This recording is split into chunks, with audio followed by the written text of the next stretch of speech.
이미 잡히시기 전날 밤에 제자들과 함께 하실 때 보혜사 성령을 너희에게 보낼 것이라 말씀하셨었습니다. 그리고 그 말씀대로 성령이 오실 것이니 너희가 기다리라고 제자들과 함께 했던 마지막 순간, 부활하신 후 40일의 시간이 지나 이제 승천하시기 전에 다시 말씀하셨습니다.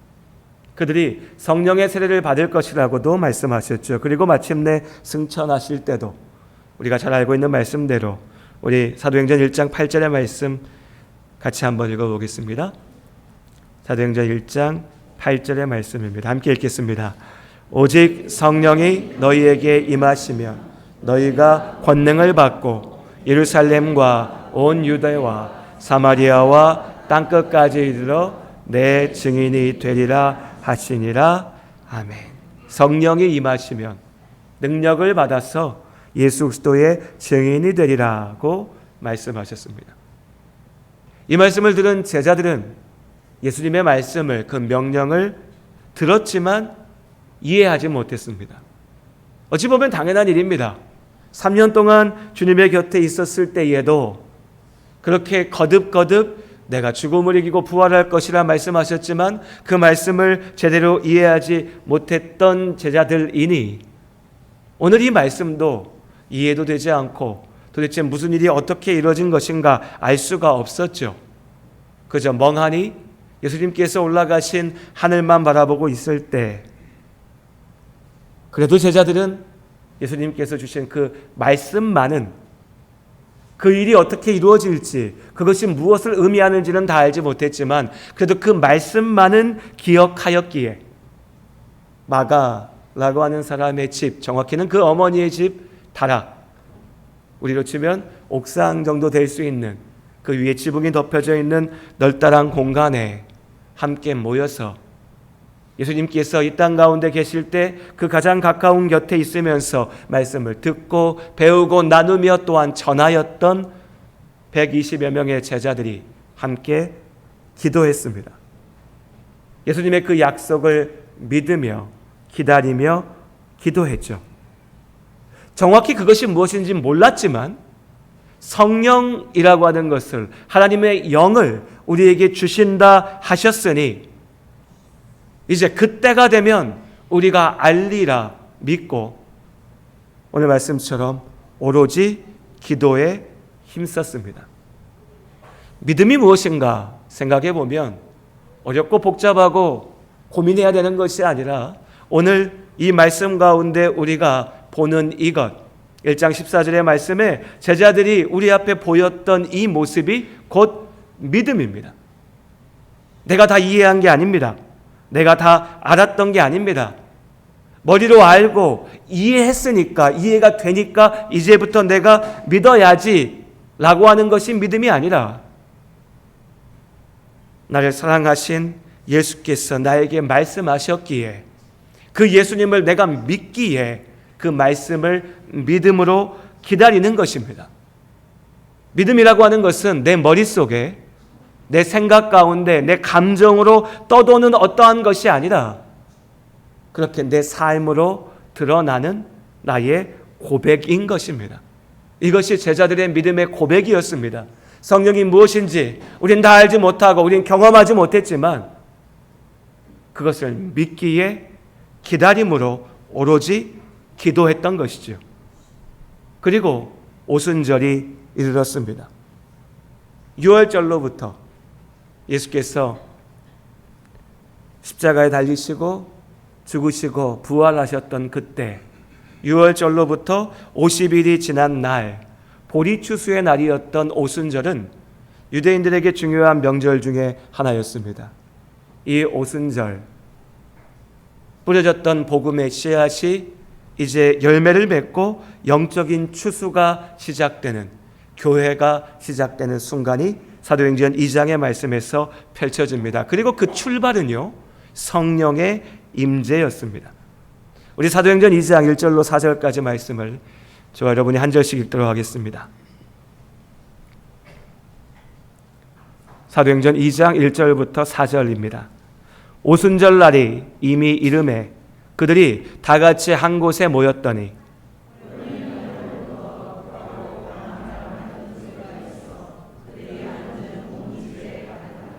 마치 불의 혀처럼 갈라지는 것들이 그들에게 보여 각 사람 위에 하나씩 임하여 있더니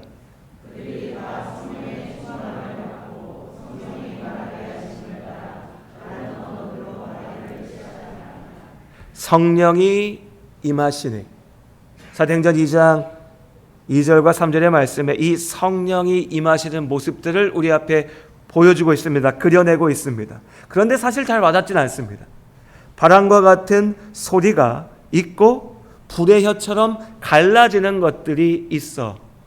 이 장면을 그려놓은 어떤 그림들처럼 소리는 그림으로 표현할 수 없지만 바람 같은 것을 조금 표현해보고, 그리고 제자들의 머리 위에 흩어지는 불길, 불의 모습들을 그려서 그것을 보면서 우리가 머리에 그 장면을 떠올려 보지만, 상상해 보지만 사실 우리는 이때 어떠한 일이 어떻게 보여졌는지 정확히 알지 못합니다. 알 수가 없습니다. 우리의 눈으로 볼 수 있는 어떤 것을 넘어서는 일들이었으니까요. 분명한 것은 하나입니다. 그 자리에 오로지 기도하였던 믿음의 사람들 가운데 성령이, 하나님의 영이 임하셨습니다. 오셨습니다. 그들 가운데 하나님의 영이 주어졌습니다. 그리고 그 성령의 임재를 경험한 이들이 4절의 말씀처럼 성령의 충만함을 받고 성령이 말하게 하심을 따라 다른 언어들로 말하기를 시작했습니다. 다른 언어로 말한다. 우린 이것을 방언이라 부릅니다. 그렇기에 오늘 이 말씀을 읽어보면 성령이 임재하였더니 방언이 시작되었구나. 그래서 어떤 이들은 성령의 임재, 성령이 나에게 오신다, 내가 성령을 받았다라고 할 때 다른 언어로 말하는 것, 이 방언이라고 하는 것이 필수적인 단계라고 오해하기도 합니다. 방언을 받아야 성령을 받은 것이다.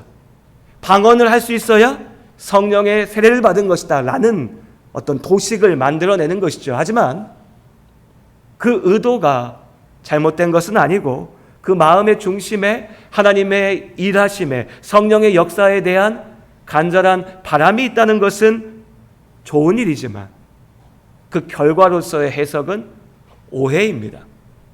우리가 어떤 일을 바라볼 때 그 일의 본질을 보아야 되는 거죠. 내 눈에 보여지는 드러나는 형식과 형태에 갇혀서는 안 됩니다. 이날 오순절 마가의 집 다락방에서 일어난 일은 성령께서 제자들에게 오신 것입니다.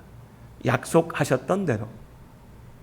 여러 다른 언어로 말했던 것은 성령이 임함으로 나타날 수 있는 여러 가지 모습들 가운데 하나였던 것이죠. 그렇다면 성령이라는 것은 무엇인가? 성령이 임하면 어떤 일이 벌어지는가? 라는 것을 생각할 때 우리는 그 성령의 오시는 임재와 목적을 기억해 볼 필요가 있습니다. 당장 내 앞에 보이는 것, 내 기억이 되는 것, 내 마음에 남는 것이 아니라 왜 그런 일이 이루어졌는지, 하나님께서 왜 성령을 우리에게 주셨는지, 왜 성령께서 때로 신비롭고 놀랍고 기적적인 일들로 역사하시는지, 그 모든 것을 이해하는 본질은요, 그 목적에 있는 것입니다. 그리고 하나님의 말씀은 성령께서 우리에게 오시는 그 목적, 그것을 분명하게 선포하고 있습니다. 다시 말씀드리지만 이미 예수께서 십자가에 달리시기 전날 밤에 제자들에게 말씀하셨습니다. 보혜사 성령이 너희 가운데 오실 것이다. 내가 보낼 것이다. 너희와 함께 할 것이다. 그리고 그가 너희에게 오시면 너희가 내가 너희로 가르친 모든 것을 기억할 거고 알 것이고 그대로 살게 하게 할 것이다. 보혜사 성령, 우리를 위해서 하나님께서 주시는 은혜의 선생님, 은혜의 가르치는 자, 우리를 돕는 자, 하나님, 성부와 성자와 성령의 삼위 하나님을 우리가 한 분 하나님이라 고백합니다. 하지만 이 삼위일체의 믿음을 말로 설명하고 이해하는 것은 참 어렵습니다. 하지만 분명한 것은 우리가 다 이해할 수 없을 때라도 하나님께서는 성부와 성자와 성령의 하나님으로서 하나님의 그 큰 일, 우리를 영원 가운데 살리시는 그 구원의 목적을 이루기 위하여서 일하시는 하나님이시라는 것입니다. 성령을 받으라 라고 하는 말은 어떤 기적적인 힘을 내가 얻어서 그 힘을 가지고서 무언가를 내 욕구대로 내 뜻대로 행하라는 것이 아닙니다. 성령을 받으라라고 하는 것은 나에게 오시는 그 하나님과 함께 한다는 것입니다. 성령은 하나님의 영입니다. 성령은 능력의 영입니다. 성령이 곧 하나님이시니 성령의 능력은 곧 하나님의 능력인 것이지요. 중요한 것은 능력보다도 하나님 안에 있습니다. 하나님께서 제자들과 함께 하심을 믿습니다. 함께 하셨습니다. 그리고 그 하나님께서 오순절 제자들을 이제 승천하신 예수님과 떨어졌으니 고아와 같이 버려두신 것이 아니라 성령께서 오셔서 그들과 함께 하시고 그들을 지키시고 인도하신 것처럼 이제 우리 가운데도 성령께서 함께 하시고 우리를 지키시고 인도하심을 믿습니다. 그것이 우리가 오순절 성령 강림을 기억하고 기념하는 이유입니다. 성령께서 오늘 우리와 함께 하십니다. 그리고 그 하나님의 능력을 봅니다. 성령의 능력, 하나님의 능력. 성령 충만한 제자들이 했던 일은 말씀에 있는 것처럼 여러 다른 언어들로 말하는 것이었습니다. 그럼 여러분, 그들이 여러 다른 언어로 말하는 것이 중요합니까? 아니면 그 말의 내용이 중요합니까? 말은 아무나 할 수 있습니다. 누구라도 말할 수 있습니다. 오히려 사기꾼들이, 도둑질하는 사람들이, 속이려 하는 사람들이 더 잘 말할 수도 있습니다. 더 멋지게 말할 수도 있습니다. 그 말의 표현과 어떠한 제스처와 어떤 모양만 보면 더 그럴듯하게 말할 수 있다고요. 중요한 것은 그 모양이 아니지 않습니까? 아, 내가 저 사람을 보니까 말을 너무너무 잘해. 목소리가 너무너무 좋아. 말의 소리가 내 귀에 너무 달콤하게 들려. 그런데 그 말의 내용이 나를 속이는 것이고 나를 죽이는 것이고 나를 망하게 하는 것이면 우리는 그 소리 가운데 귀를 닫아야 할 것입니다. 우리에게 중요한 건 소리가 아닙니다. 우리에게 중요한 건 언어가 아닙니다. 우리에게 중요한 것은 그 모든 것을 통하여 나에게 주시는 하나님의 말씀이죠. 말씀. 인공지능이 개발되고 AI를 사용하는 게 우리 일상 가운데, 우리 스마트폰 가운데 다 들어가 있습니다. 앞으로 더욱더 놀랍게 바뀔 겁니다. 외국어요. 잘 안 쓰시겠지만 스마트폰 들고 계신 그 스마트폰의 기능 속에 앞에 사람이 영어로 얘기하면 한국말로 바꿔주고 내가 우리말로 얘기하면 그거 영어로 바꿔주는 기능은 이미 들어가 있습니다. 1년, 2년, 10년이 지나면 더 자연스러워질 거고 더 완벽해질 겁니다. 그럼 그때 가서 우리 뭐라 할 겁니까? 아, 이제 방언의 은사가 필요가 없다. 우리 다 할 수 있으니. 네, 그 모습, 모양으로는 필요 없을 날도 멀지 않을 수 있습니다. 다만 본질은요. 본질은 무엇인가? 제자들은 외국어로 말하는 것을 자랑하지 않았습니다. 그들은 하나님께서 주신 그 능력으로 예수 그리스도의 복음을 선포하였습니다. 하나님의 큰 일을 전하였습니다. 그것이 성령께서 그들에게 능력을 주신 이유였고 목적이었습니다. 그리고 사실 이미 예수께서 알려주셨었습니다. 우리 아까 읽었지 않습니까? 1장 8절의 말씀에 오직 성령이 너희에게 임하시면, 예수께서 뭐라고 말씀하십니까? 성령이 너희에게 임하시면 가서 기적을 행해서 네가 유명해질 거야. 가서 병을 고쳐주니까 너한테 돈이 많이 생길 거야. 네가 신비롭고 놀라운 일을 하니까 사람들이 너를 무시하지 못하고 너를 떠받들고 높일 거야. 그렇게 말씀하셨습니까? 그렇게 말씀하지 않으셨습니다. 예수께서 뭐라 하셨습니까? 온 유대와 사마리아와 땅끝까지 가서 너희가 내 증인이 되리라.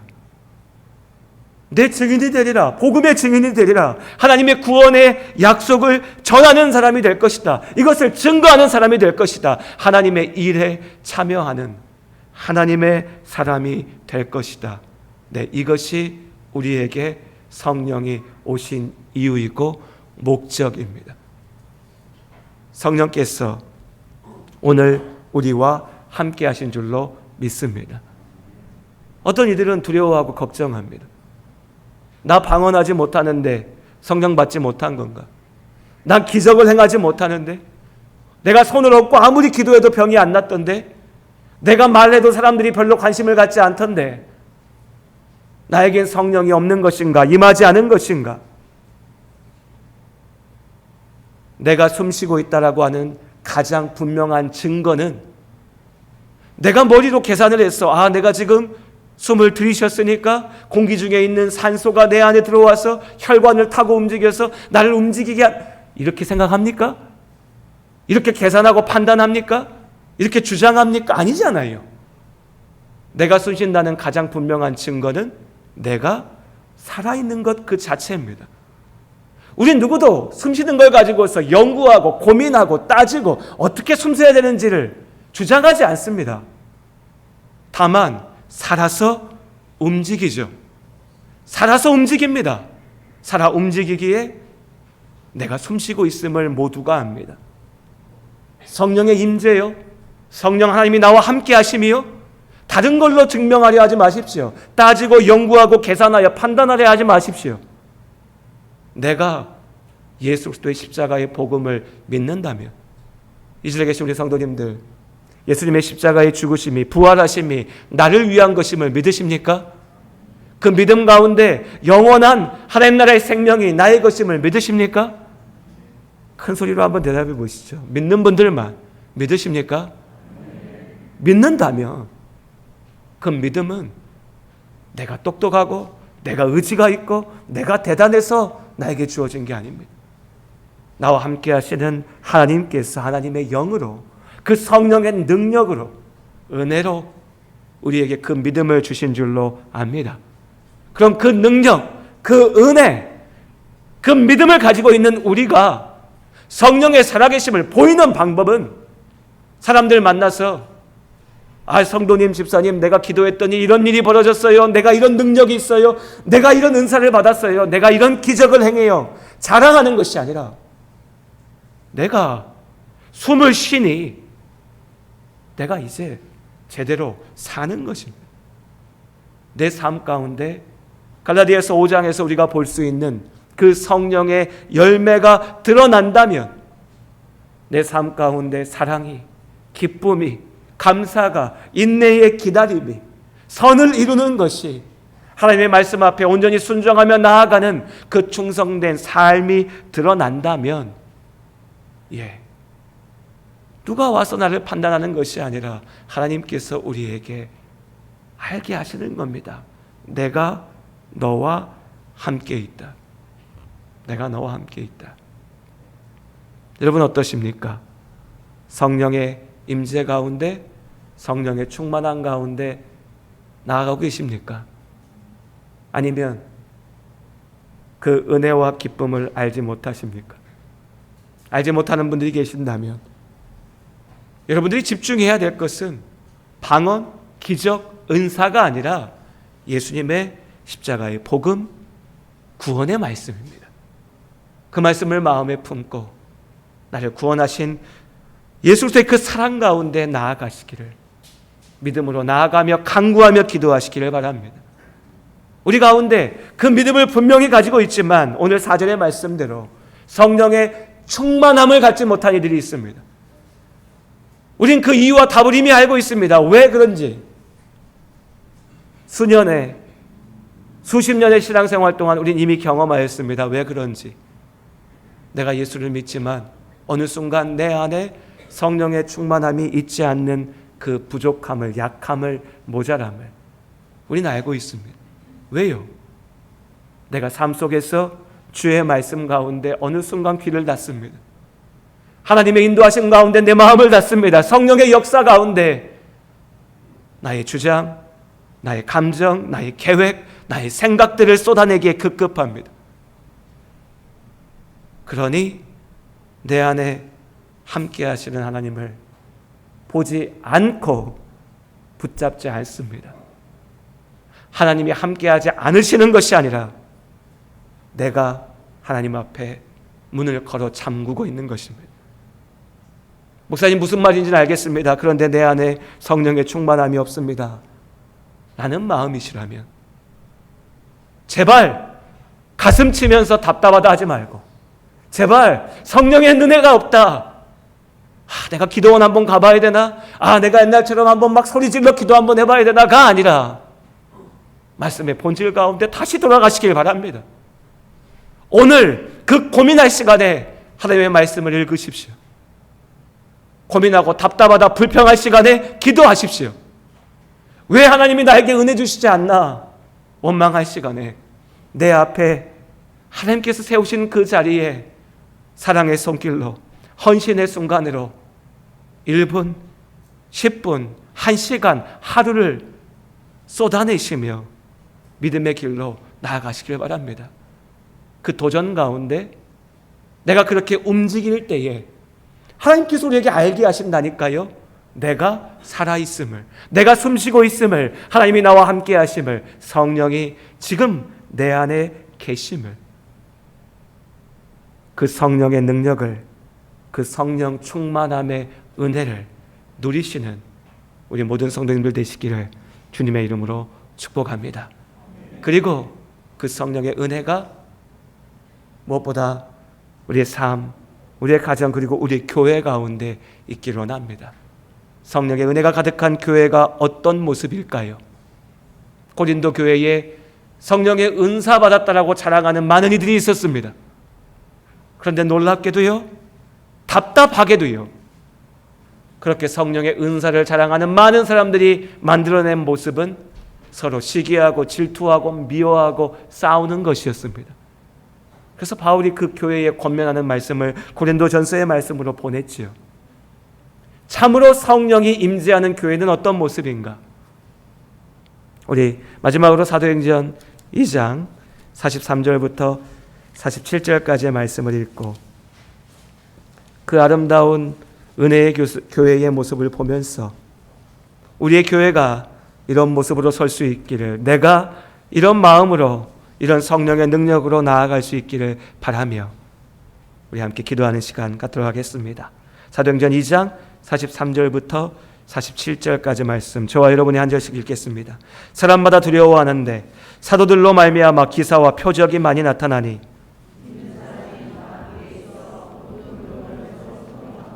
또 재산과 소유를 팔아 각 사람의 필요를 따라 나눠주며